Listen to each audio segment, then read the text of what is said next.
Welcome back, YouTubers, to part 2 of the Transformers IDW Hardcover collection, where today I'm going to focus on Phase 2 and do an overview and kind of a review of what those books are about.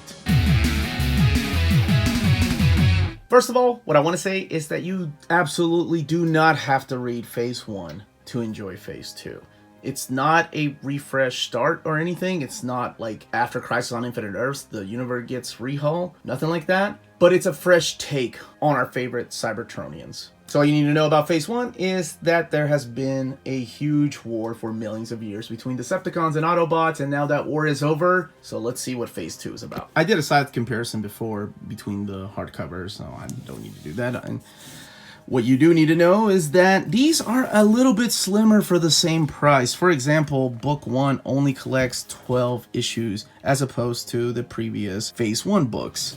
Book 1 is only 272 pages as opposed to, for example, Book 8 of Phase 1, which was 384 pages. So, you know, don't worry, but they do get thicker, especially by the time you get to Volume 6, which is about 356 pages. So inside of Book 1, here's the table of contents. And pretty much this is all you need to read. If you don't own any of Phase 1 and you still want to jump into the best of what I think is Transformers stories, you can just read this little synopsis. So this video will probably contain just a little bit of a spoiler before we get started. Remember my one complaint about the Transformers Phase 1 books, that they don't reprint all the covers? Well, guess what? You get most of the covers here. Not all of them, because of course some of these have like 35 different variants. So the series kicks off with the death of Optimus Prime. And really, it's not the death of Optimus Prime, but more so the disappearance of Optimus Prime. He pretty much says, you know, war's over. I'm kind of done. Here you go. Takes the Matrix, splits it in half, gives half to Bumblebee and the other half to Rodimus Prime. Rodimus Prime decides to take some of his Autobots on a ship called the Lost Light, and they go off to find the fabled Knights of Cybertron. So it's goofy hijinks in space, really, is what his is. Then the other book, which was Robots in Disguise at the time, is about Bumblebee restoring the system in Cybertron. He is now in charge of Cybertron. There's a lot of new Transformers coming back from galaxies because they had heard that the planet has been restored, and they went back in. However, Starscream is also in Cybertron, and he's trying to overthrow Bumblebee, making him appear to be a weak leader, and of course it's Starscream. Megatron, nowhere to be found, because after the battle in Phase 1, he is presumably dead. We'll get to that. Now, the two main architects in this series are John Barber and James Roberts. James Roberts is the guy that I told you about that wrote my favorite story, which was called The Last Stand of the Wreckers. That was in Phase 1. Now he is writing his own book, More Than Meets the Eye. And that is the Rodimus and Hijinks in Space. And of course Optimus. There's the one-shots. There's still spotlights here. You can't not have a Transformers story not include Optimus Prime. He's got his own mission. James Roberts and John Barber aren't alone in this journey. You also have the return of Nick Roche, Alex Milne, who is an awesome artist. You have Andrew Griffith and Livio Ramonelli, who has this almost Bill Sienkiewicz kind of art style to it. So here is Book 2 with Bumblebee, and instead, this time around, you have the face, and you have the transformation mode. This is the Cybertronian transformation mode. Table of contents again, and this time around it's Sarah Stone and Tom B. Long that do the cover collection. It's not E.J. Sun. But I really enjoy them. I like the way they look. Another thing I will say is that only 7 volumes have been collected so far. I believe there's going to be a total of 10, because there is a Phase 3, which we hope is going to be collected. And here's some more of this gorgeous artwork. This collects a lot of the more flashback storylines from their Sentinel Prime, before he was murdered by Megatron, before the Senate was destroyed by Starscream. And that all happened in Phase 1. So, you know, you have to have some build up for what happens now. And Lost Light. You get to see a lot of old characters come back. And this is one of my favorite things about James Roberts, is he takes some of these characters like Swerve and Tailgate, just toys that weren't really shown at all in the cartoon that I happen to have, and kind of brings them to the spotlight, and they're awesome. I love it. I actually like Swerve so much, I ended up buying a third party of him, just like I did Drift, and then there's Tailgate on the right-hand side. And when I say old characters reappear, I even mean the Beast Wars universe, like Waspinator and Rat Trap show back up in Cybertron when it's being rebuilt. If you haven't read any of these, Phase 2 is where I would tell you to start. Unless you're a completist, then start with Phase 1. But these are awesome storylines with great new characters, and new characters to the Transformers genre that I hope they make toys of.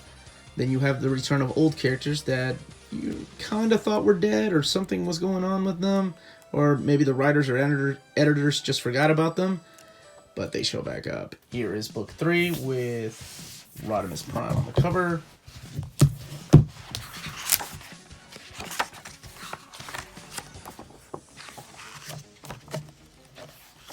Then a lot of the toy lines are kind of driven by the storylines that happen here. For example, there's a crossover that happens later on called Titans Return.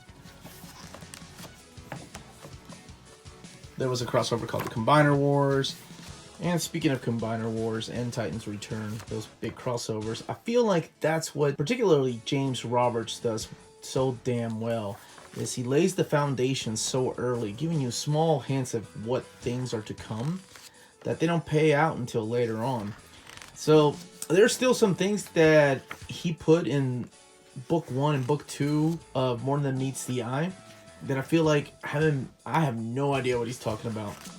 So maybe that will probably all take place at the end of Phase 3, because as we all know by now, Unicron is coming. And with it, the end of the Transformers by James Roberts and John Barber, or at least the end as we know it, because they're going to have a rehaul, a reboot, if you will. Not like they did with between Phase 1 and 2. I'm talking about a proper reset, like Crisis on Infinite Earths kind of reset. They're going to revamp the characters and retell the stories with, I don't know if it's going to be a new creative team or what, but, and I don't know how I feel about that, because I'm really enjoying the James Roberts and John Barber run. I really was hoping those guys would stick around. You also see the return of the Wreckers in these books. And of course the return of Megatron, but who didn't see that coming? Here is book 4 with Prowl and his Cybertronian. And by this point now the books are a little bit thicker again, so I was happy to see that. They're collecting about 15 to 16 issues instead of 12. Thought IDW was trying to get one bias by collecting only 12 issues in volume 1 of Phase 2, but I'm glad they started packing them again. Otherwise we would have had 13 or 14 hardcovers instead of what I think is going to be 10. Metal Hawk, a really cool new character. Starscream's buddy, and you know, can't be Starscream's buddy without something wrong happening, so not sure why anybody still trusts that guy. Then the return, of course, of Megatron, the inevitable betrayal of Starscream, the return of Overlord from the Last of the Wreckers storyline. Probably book 4 is one of my favorite books that has come out so far from Phase 2. When I talked about RC being the first female robot, these robots are genderless. So I think it's really cool what James Roberts has done in his run. For example, he has paired up Brainstorm and the little cassette Rewind. They are a couple in this book. And this is when I was talking about spoilers. Rewind ends up dying, and Brainstorm has feelings for him because they do throw the word love at each other. So he's trying to do the moral thing and not erase his memory, which is what he has done with past lovers, but to keep the memory of Rewind alive. So I think that is really cool and deep and powerful. They also aren't the only couple, by the way. That little guy, Tailgate, seems to have more than just a man crush on Cyclonus, I think, and Cyclonus probably shares the same feelings. And I think that's really cool for beings that, you know, are genderless. I think it's awesome because it's something that has never been talked about mainly because we are used to their voices done by men in the cartoons. So it's really cool to see them in relationships, you know. Because I think in the cartoon, all we ever got to see was Springer and RC. And speaking of RC, she is back now, living in Cybertron as a badass, awesome mercenary, fighting along the sides. Bumblebee. Book 5 features Ultra Magnus, and there is his Cybertronian mode. And this is a really cool story because in here is kind of the origin of Ultra Magnus. And, well, let's just talk a little bit about that. Apparently, he's not the Ultra Magnus we all thought he was. That's all I will say about that. He has died several times, and you kind of find out how he has survived each one of those deaths in this book. There's Perceptor, who I've always hated, but is a complete badass because he was one of the Wreckers, and he comes back as a badass in this book. There's Optimus, Tool R1. You also get to see Japanese characters, not just Overlord, but also Star Saber. So it's really cool how they're using the characters, how they're able to put in all these little characters you remember from your childhood into one epic storyline. Then this particular book starts the little James Roberts short stories, which are pretty important to the main storyline. Moving on to book 6, featuring Shockwave, so you know who's back in this book, who used to be a senator. And this collects the entire Dark Cybertron saga, which kind of was hinted at. Oh, there's Nova Prime. During Phase 1, so a lot of this was groundwork laid out by Simon Furman, and I think James Roberts, much like Mike Costa did, an amazing job of bringing it all together. Not just James Roberts, of course, but John Barber as well. And this also includes not just Dark Cybertron, it also includes the Windblade miniseries, which kind of happens during the Dark Cybertron saga. And I really, really like the art on Windblade. And that is done by Sarah Stone, who does the covers for these books. Really like the anime look to it. And as I mentioned, see, there's the covers. You get the variant and the original cover. Which leads us to book 7. We finally get Megatron on the cover. And there's the Cybertronian mode. And spoilers before we get into this, so you may want to turn off the video now or skip forward. Megatron is now an Autobot. After Dark Cybertron, he took up the emblem of the Autobots. And this particular storyline kicks off with James Roberts writing a 6 months ago and then present storyline. So in the present storyline, you have a new captain of the Lost Light, who will have Megatron. In the past, it is the trial of Megatron. How he's going to serve his sentence for all the millions of beings he's killed over the last millions of years. It's pretty interesting to see it jump back and forth, especially since you know he becomes captain of the Lost Light, so you know he doesn't get executed, but how it comes about is pretty cool. You get the Earthfall storyline from the Robots in Disguise. It's in these stories that you kind of see more of Megatron and more of his background. You get to, much like the Megatron origin, you kind of see the complicated character that he is.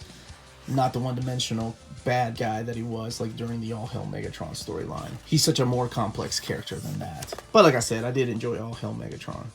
Really about the only negative thing I have to say about these books is the fact that IDW lets them go out of print from time to time. I remember for the longest time, Phase 1, Book 2 was so rare, it was going for $150, and then out of nowhere, IDW decided to put it back into print. So they kind of keep them in circulation. I know right now there's a few of them that are out of print, but if you keep an eye on them, you'll see that eventually IDW will restock them. Here's some more of the art. I love these books. If you're not reading this, you are missing out on some of the best comic books, not best Transformer comics, but some of the best comic books ever written. So do yourself a favor and check some of these books out. And I hope you enjoy them. And some more of the artwork.